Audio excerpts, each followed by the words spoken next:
Hello నమస్తే అండి. అరకిలో గోడు చిక్కుళ్ళు తీసుకున్నానండి. ఇట్లా శుభ్రం కడిగి ఉప్పేసి ఉడకేసుకొని ఇట్లా ఈనలు తీసుకోవాలండి. కొంతమంది పచ్చి కట్ చేసి వండుకుంటారండి. అసలు కూర తిన్నట్టు ఉండదు, రుచి ఉండదండి, వేస్ట్ అవుద్ది అది. చూడండి అంత ఈన వచ్చిందో. అరకిలోకి 2 పెద్ద ఉల్లిపాయలండి, పచ్చిమిరకాయలు ఒక 2, చిన్నుల్లిపాయలు కారం వేసుకొని కొట్టుకోవాలండి. వేరే చిన్నుల్లిపాయ కారం వేసుకోవాలి. తాలింపు చిన్నుల్లిపాయ చెత్తపేసుకొని తాలింపు గింజలు, కరివేపాకు, పసుపు, ఉప్పు అండి.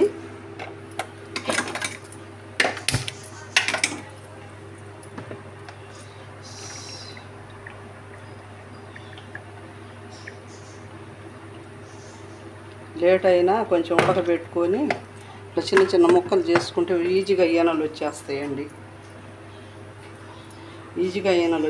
లేకపోతే అసలు బాగుండదు కూర. ఇట్లా వండుకొని తిని చూడండి, మీరే అనుకుంటారు ఎంత టేస్ట్ వస్తుందో. తిన్నా ఇంకా తినబుద్ధి అవుద్దండి.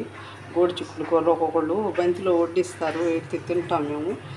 చాకులతో కట్ చేసుకొని ఇట్లాగే తాలింపేస్తారు ఉడకబెట్టి. ఏం బాగుండదండి కూర. ఇట్లా చేసుకొని చూడండి, మీకే తెలుసుద్ది దాని టేస్ట్ ఏందో. తాలింపు కాగిందండి, నూనె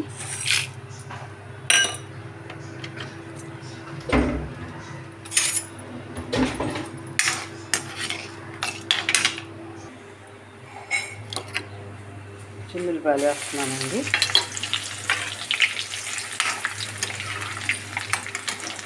కరివేపాకు,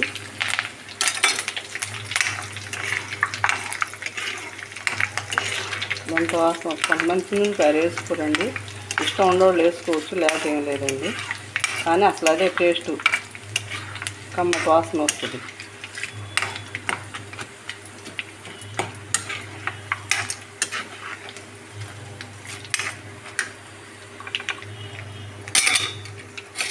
ఉల్లిపాయలను పచ్చిమిరకాయలు వేస్తున్నానండి.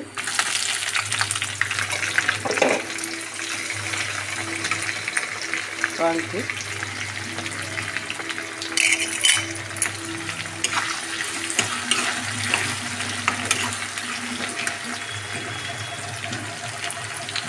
పసుపు కూడా వేసేసానండి.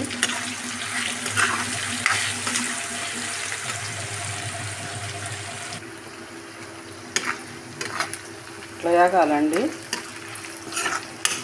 ఉల్లిపాయలు ఇట్లా నూనెలో వేగిపోవాలి. ఉప్పు దీంట్లో వేసాము, కారంలో వేసాము, చూసుకొని వేసుకోవాలండి.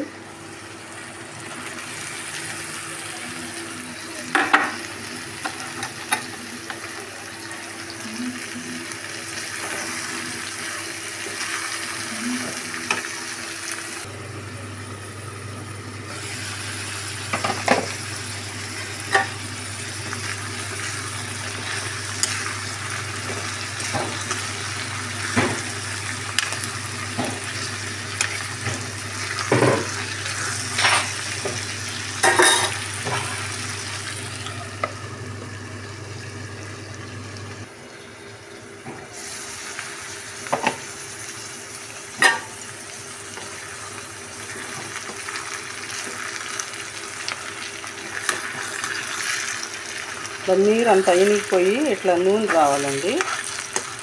అప్పుడు కూర టేస్ట్గా ఉంటుంది. లేకపోతే చిక్కుడుకాయలు ఉడికేసిన నీరు ఉంటుందండి ఆ ముక్కల్లోనే. కూర కూడా పాడైపోద్ది నెల ఉంటే. చల్లారినాక ఆ నీరంతా ఇనిగిపోయి ఇట్లా నూనె బయట రావాలి. కారం వేస్తున్నానండి.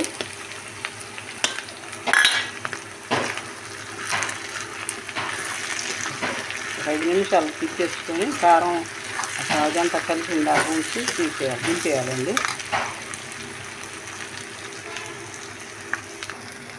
గోడు చిక్కుళ్ళు కూర రెడీ అయిందండి. గోడు చిక్కుళ్ళు వేపుడు.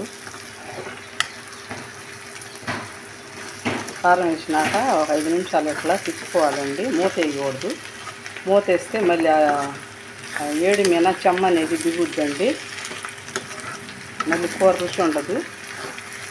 మూత అసలు వేయకూడదు. కారం వేసినాక ఒక 5 నిమిషాలు అట్లా తిప్పుకొని తీసేయాలండి. ఆపేస్తున్నాను స్టవ్. గోడు చిక్కుళ్ళ కూర రెడీ అయిందండి. ఇప్పుడు థ్యాంక్స్ అండి చూసినందుకు.